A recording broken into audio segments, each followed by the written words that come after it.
Alors, aujourd'hui, on va continuer avec le programme des travailleurs qualifiés fédéraux. Ok, donc j'ai commencé une vidéo, je vous ai dit à quoi ça sert le programme, quels sont les critères d'admissibilité. Aujourd'hui, on va donc soumettre, pas vraiment soumettre, mais je vais te montrer comment faire le test afin de savoir si tu es éligible à passer par ce programme-là.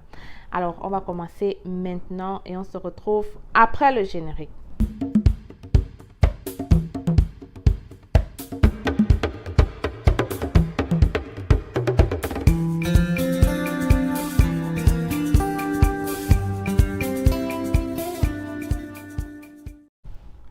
Alors, mes futurs Canadiens, je suis là aujourd'hui pour te parler de ce programme-là. Je t'invite à aller regarder d'abord les deux vidéos que j'ai fait, je pense que la semaine passée, où je te présentais le programme, je te présentais les critères de sélection et je te montrais que ça peut être une bonne alternative pour tous ceux qui n'arrivent pas à trouver de l'emploi au Canada, mais souhaitent quand même immigrer avec leur famille et avec la résidence permanente.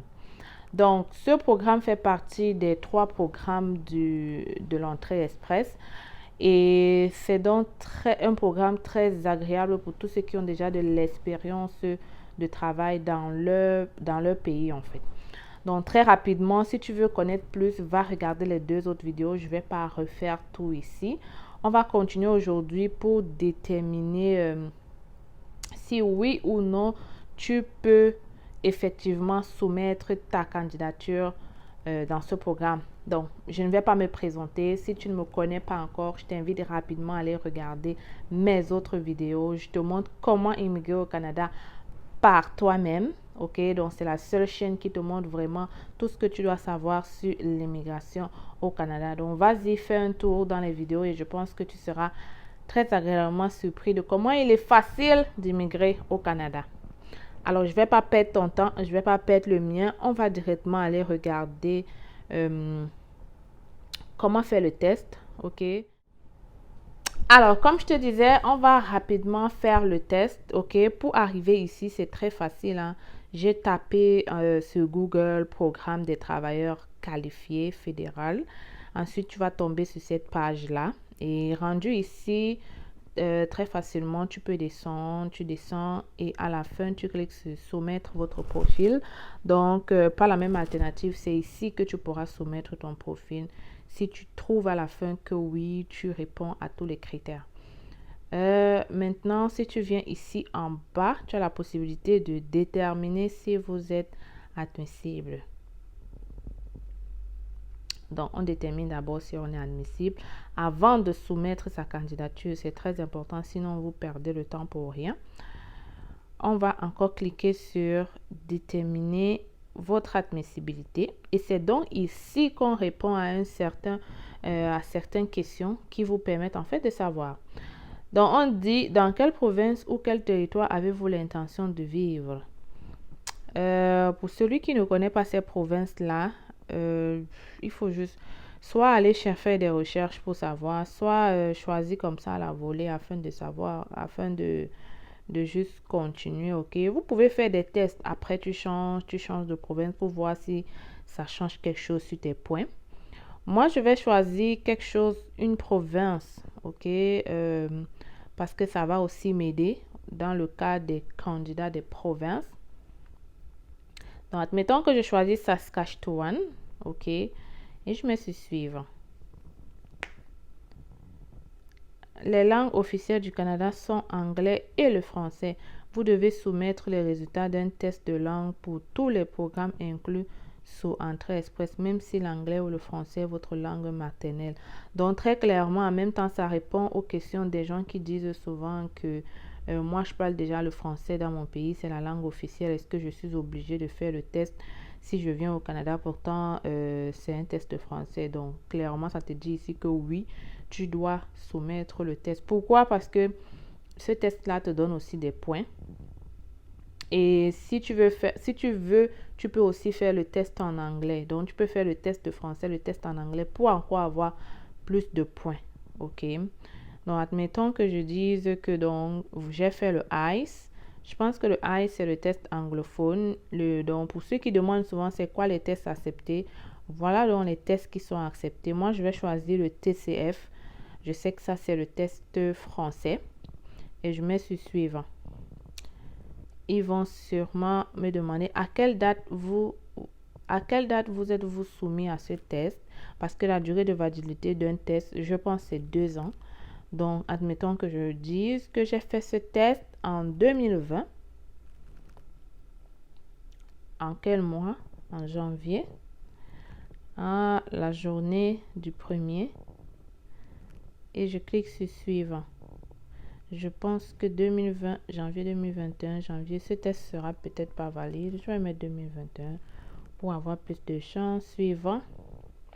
Ici, maintenant, tu dois inscrire les résultats de ton test. Donc, tu comprends que pour vraiment avoir tes points, il faudrait que tu aies ton test à l'avance. Mais vraiment, je vous demande de faire ces tests si vous êtes sûr que vous allez passer par ce programme, parce que ce n'est pas tous les programmes qui obligent d'avoir les tests de français. Par exemple, le permis de travail fermé ne vous oblige pas d'avoir un test linguistique. Donc, ça coûte de l'argent. Je vous invite donc vraiment à venir, à le faire si vraiment il y a nécessité, en fait, pour ne pas perdre de l'argent pour rien. Donc, inscrire le résultat. Je vais mettre comme si je suis une personne qui parle quand même, qui est moyenne. Donc, je suppose que ma langue officielle, c'est le français. Donc, je peux très bien m'en sortir avec ces notes-là. Et je clique sur suivant. On dit, les langues officielles du Canada sont l'anglais et le français. Quel test linguistique avez-vous effectué pour votre seconde langue officielle? Parce que comme je te disais au début là, tu peux faire ta première langue le français et ta seconde langue l'anglais pour avoir des points. Ok? Ce n'est pas une obligation. Tu peux toujours choisir aucun si tu n'as pas fait un test dans une autre langue. Mais si tu as fait, tu dois choisir le ICE parce que ça c'est le test anglais en fait. Donc, on va aller sur suivant. Et on me demande en quelle année je l'ai fait. Je vais toujours mettre janvier 2021. Et je mets suivant.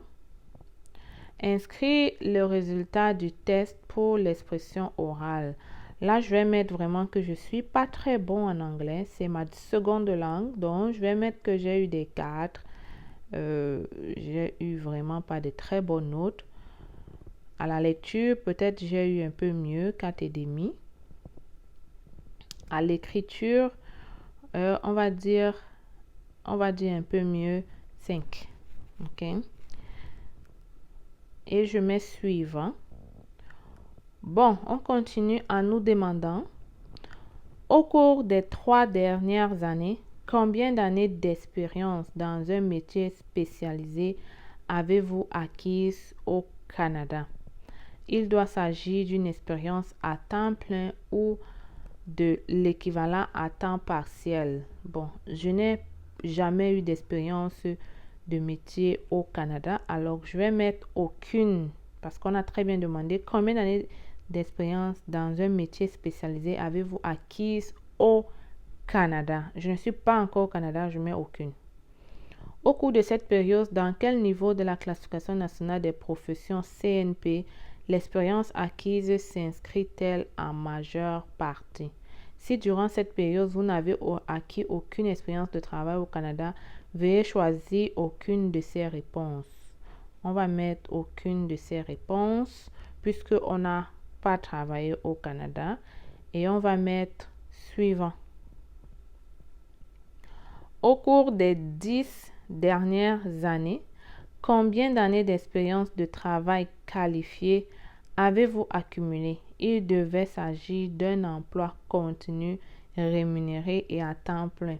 Alors, dans la vidéo de la semaine passée, je vous expliquais clairement qu'est-ce qu'on attend de vous quand on parle d'expérience de travail qualifiée. Je vous ai donné tous les critères prérequis pour qu'on puisse accepter vos expériences dans un travail. Donc, va regarder la vidéo. J'ai été très claire. Je suis allée très en détail. Donc, il est important ici de mettre les bonnes réponses Parce que plus tard, tu devras prouver tout ce que tu as mis. Et si ce que tu prouves n'est pas en concordance avec ce que tu as dit ici, ça se peut que tu aies des problèmes plus tard. Il faut savoir que l'immigration, c'est pas la blague. Tout ce que tu dis est pris en compte, même si plus tard, en fait, lorsque tu vas devoir montrer des choses, si on rentre en arrière, on trouve des choses différentes, ça peut vraiment être un problème. OK? Donc, on me dit, au cours des 10 dernières années, combien d'années d'expérience j'ai eu?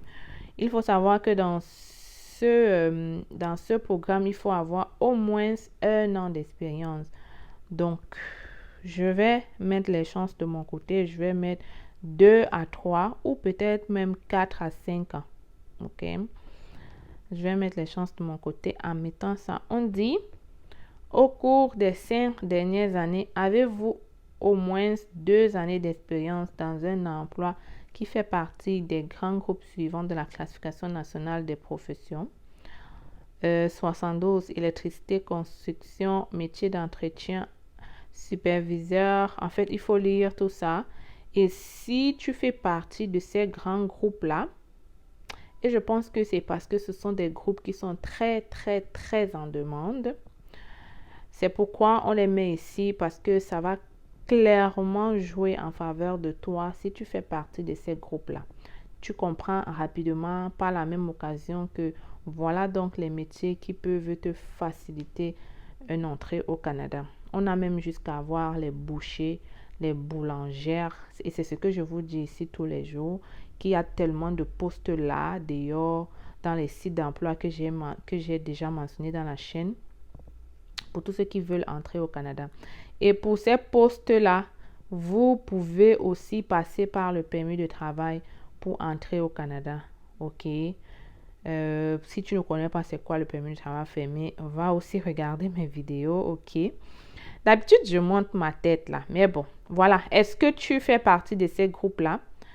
Si oui, je vais mettre oui, 2 années et plus. Je vais dire que je suis cuisinière, par exemple. Je suis cuisinière et j'ai 2 années ou plus. Vous savez, tout doit concorder. Si ici, tu as mis 4 ans, 5 ans, tu ne dois pas venir ici mettre 1 an, en fait. Parce que tu es en train de postuler pour, j'ai déjà dit, expérience de travail, c'est pour un seul poste, en fait. Donc, tout doit concorder, en fait. C'est pour, on a dit quoi, un CNP. Ça veut dire que si ici, tu avais mis 4 à 5 ans en tant que cuisinière, pareil ici, c'est 2 années ou plus en tant que cuisinière toujours, parce que le CNP doit être pareil. OK? Alors, on continue en mettant suivant. Avez-vous un certificat de compétence d'une province ou d'un territoire du Canada pour votre métier spécialisé? C'est quoi un certificat de compétence? Donc, si tu lis une question et tu ne comprends pas un thème, tu peux cliquer sur le point d'interrogation qui est là pour que ça t'explique. On dit un certificat de compétence permet de travailler dans certains métiers spécialisés au Canada. Seules les provinces et les territoires peuvent délivrer ces certificats. Pour en obtenir un, une personne doit faire en sorte que la province ou le territoire évalue sa formation, son expérience du métier en question et ses compétences et passer ensuite un examen préalable. Les conditions à remplir pour obtenir un certificat dans un métier particulier diffèrent selon les provinces ou les territoires. Donc, ici, je ne pense pas que c'est le certificat, on appelle ça quoi, l'évaluation des diplômes. Je pense qu'ici, c'est différent parce qu'on parle de certificat de compétence. Là, ce n'est plus seulement le diplôme qu'on évalue, mais on évalue ta compétence. Donc, je ne pense pas que c'est la même chose. Donc, si tu n'as pas fait, tu mets non et tu mets suivant. Quelle somme d'argent apporterez-vous au Canada? J'ai dit que pour une personne, c'était dans les 13 000 $, ok? Et clairement, ils t'ont dit ici, si tu as moins de 13 000 $, ce n'est pas assez. Et ça ne va pas marcher. Donc, on va mettre 13 000 à 16 000 $. Combien de membres votre famille compte-t-elle? Étant donné que tu as mis 13 000 à 16 000, je pense que ça, c'est pour une personne. Hein? Donc, une personne. Suivant.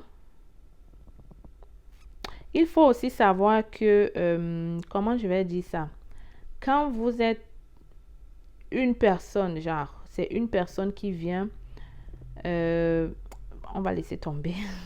Parce que détenez-vous une offre d'emploi au Canada. Ça veut dire, est-ce que tu as un contrat de travail d'un employeur au Canada? Si c'est le cas, tu mets oui. Si ce n'est pas le cas, tu mets non. Parce que comme je t'ai dit, ce n'est pas obligé d'avoir l'offre d'emploi au Canada pour pouvoir postuler ici. Mais si tu l'as, ça te donne déjà 10 points de plus. OK, donc admettons que moi, je l'ai. OK, par la même occasion, je prends une pause pour te dire que chez C'est Facile, on offre des services pour le CV canadien, lettre de motivation et le coaching entrevue. Donc, si tu as besoin du CV canadien pour pouvoir postuler sur les différents sites que j'ai déjà mentionnés dans la chaîne, viens nous voir, écris-nous à l'équipe hello@cfacile.com et on se fera un plaisir de délivrer ton CV. J'ai fait une vidéo pour te dire que beaucoup de gens qui ont écouté mes astuces, mes conseils et qui sont venus faire le CV ont pu trouver de l'emploi en seulement un mois au Canada. OK? Donc, ça peut être toi. Écris-nous. On sera là pour te répondre. Alors, je vais dire oui, j'ai une offre d'emploi au Canada. Suivant.